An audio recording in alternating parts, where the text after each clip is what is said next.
Olá pessoal, tudo bem com vocês? Hoje estamos aqui para colocar os nossos olhos no capítulo 11, 12 e 13 do livro de Romanos. No capítulo 11 ele começa falando sobre o povo de Deus, sobre Israel. E o apóstolo Paulo aqui faz uma pergunta interessante. Pergunto, pois, acaso Deus rejeitou o seu povo? Olha que interessante isso. Por que o apóstolo Paulo está falando isso? Porque no versículo 21 do capítulo 10 diz assim: mas a respeito de Israel diz, o tempo todo estendia as mãos a um povo desobediente ou rebelde. O que eu quero dizer com isso? Deus sempre quis fazer algo em todas as nações e ele escolheu um povo para isso, que é o povo de Israel. Então, através do povo de Israel, ele queria abençoar todas as nações da terra e que todos o conhecessem. Porém, a nação de Israel, de alguma maneira, rejeita Deus. É desobediente e rebelde contra Deus. E Deus agora se revela aos gentios, a um povo que não o buscava, diz a Bíblia. E com tudo isso acontecendo, o apóstolo Paulo agora então diz isso, faz essa pergunta: Deus então rejeitou Israel? E ele vai responder: de maneira nenhuma. Eu mesmo sou israelita, descendente de Abraão, da tribo de Benjamim. Deus não rejeitou o seu povo, o qual de antemão conheceu. Ou seja, Deus não rejeitou Israel. Deus ainda tem algo a realizar, a fazer a essa nação extraordinária que é Israel. E olha que interessante, no versículo 11, 12 diz algo. Novamente pergunto, acaso tropeçaram para que ficassem caídos? De maneira nenhuma. Ao contrário, por causa da transgressão deles veio a salvação para os gentios, para provocar ciúme em Israel. Mas se a transgressão deles significa riqueza para o mundo, o seu fracasso, riqueza para os gentios, quanto mais significará a sua plenitude. Olha que coisa interessante que Paulo está dizendo. Paulo está dizendo mais ou menos isso. Se pela desobediência de Israel nós somos beneficiados, nós somos abençoados, muito mais seremos abençoados pela obediência deles, por uma vida deles com Cristo, nós seremos muito mais abençoados. E isso fica algo muito claro aqui no versículo 25. Irmãos, não quero que ignore este mistério, para que não se torne presunçoso. Israel experimentou um endurecimento em parte, até que chegasse a plenitude dos gentios. E assim todo Israel será salvo, como está escrito. Ou seja, Deus não rejeitou Israel, Deus ainda tem algo extraordinário para fazer nessa nação. Por um caminho ele trouxe o judeu, por outro caminho o povo de Israel. Mas o propósito eterno de Deus vai se cumprir.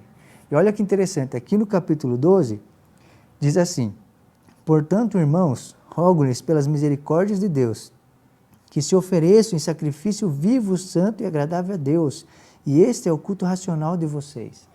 Em todo o livro de Romanos, fala-se de uma entrega de Cristo por nós. Cristo se entregando voluntariamente para nos perdoar, nos justificar, nos libertar do pecado. E aqui agora o apóstolo Paulo está nos falando sobre nós nos entregarmos a Deus e oferecermos a Deus o nosso culto racional, que é uma entrega diária, constante, não somente de um culto, não somente de um momento, de uma situação, mas uma vida que agrada a Deus.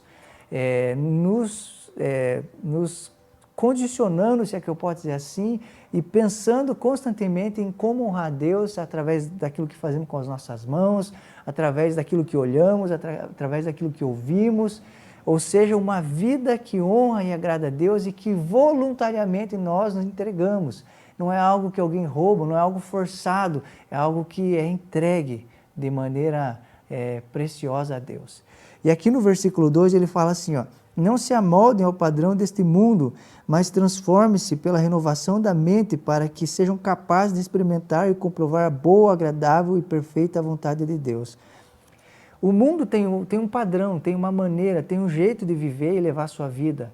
E o apóstolo Paulo está aqui nos chamando a não nos conformarmos com o mundo, com essa forminha do mundo, a não nos parecermos com ele, mas andarmos na contramão, a vivermos de uma outra maneira, porque assim Deus espera de nós. E como que nós vamos viver de outra maneira? Por isso a importância de colocarmos os nossos olhos nas Escrituras, de compreendermos a vontade de Deus, como Deus espera que cada um de nós venhamos a viver, para que não venhamos nos amoldar a esse mundo, mas viver como Deus quer.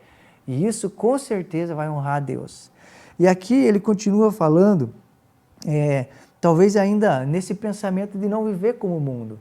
Porque o mundo olha para si, se importa consigo e E esse é o padrão do mundo, mas aqui ele vai falar algo interessante, ele vai falar, ninguém tenha de si mesmo um conceito mais elevado do que deve ter, mas ao contrário, tem conceito equilibrado de acordo com a medida de fé que Deus lhe concedeu. Ou seja, não exalta a si mesmo. O apóstolo Paulo nos faz um convite aqui em Romanos 12, 13, a olhar para o próximo, a colocar o outro em primeiro, a sair de cena. Ele vai até dizer algo interessante, que nós vivemos aqui como um corpo, o corpo de Cristo nessa terra. Existem vários dons e Deus deu a cada um dons, e para uns o dom disso e para outros o dom daquilo, mas tudo isso contribui uns para com os outros, não é algo egoísta, não é algo que eu usufruo para mim, mas é algo que eu despenso sobre o meu irmão, que eu despenso sobre as pessoas. E talvez esse seja o grande convite do apóstolo Paulo aqui em Romanos 12, não viver para si, porque é assim que o mundo vive. Olha que interessante, ele fala aqui sobre preferir dar honra aos outros mais do que a si próprio, compartilhar o que você tem com os santos em suas necessidades. Ele fala, tenham uma mesma atitude uns para com os outros, não sejam orgulhosos, mas sejam dispostos a associar-se a pessoas de posição inferior. Olha que coisa preciosa que o apóstolo Paulo está nos falando, se relacionar com pessoas de posição inferior. O mundo não pensa assim.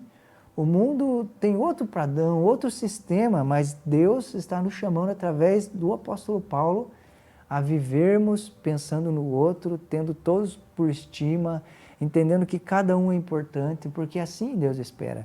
E aqui no capítulo 3 ele também fala sobre submissão às autoridades. O mundo não quer submeter a autoridade. O mundo rejeita as autoridades, às vezes caminha contra as autoridades, mas o servo de Deus, o povo de Deus, precisa entender que toda autoridade foi constituída, foi colocada por Deus.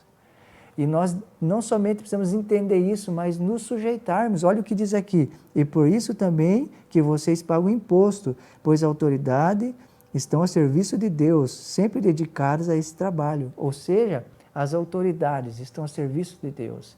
E nós, como povo de Deus, que vivem diferente do que o mundo vive, precisamos nos submeter a ela. E ele termina dizendo assim, não devam nada a ninguém, a não ser o amor de uns pelos outros, pois aquele que ama o seu próximo tem o cumprimento da lei. Pois estes mandamentos, não adulterarás, não matarás, não furtarás, não cobiçarás e qualquer outro mandamento, todos se resumem nesse preceito, ame o seu próximo como a si mesmo. O amor não pratica o mal contra o próximo, portanto o amor é o cumprimento da lei. Olha que coisa extraordinária, quando eu amo, eu cumpro a lei. Quando eu amo, eu faço aquilo que agrada a Deus, eu vivo diferente do que o mundo vive, eu me importo com pessoas que a sociedade não se importa. E aqui o apóstolo Paulo nos faz um convite, façam isso compreendendo o tempo em que vivemos. Chegou a hora de vocês despertarem do sono, porque agora a nossa salvação está mais próxima do que quando cremos. É hora de se levantar, é hora de viver como Deus quer, é hora de oferecer a Deus a nossa vida de maneira voluntária e honrá-lo com tudo que temos. Que Deus te abençoe e até a próxima.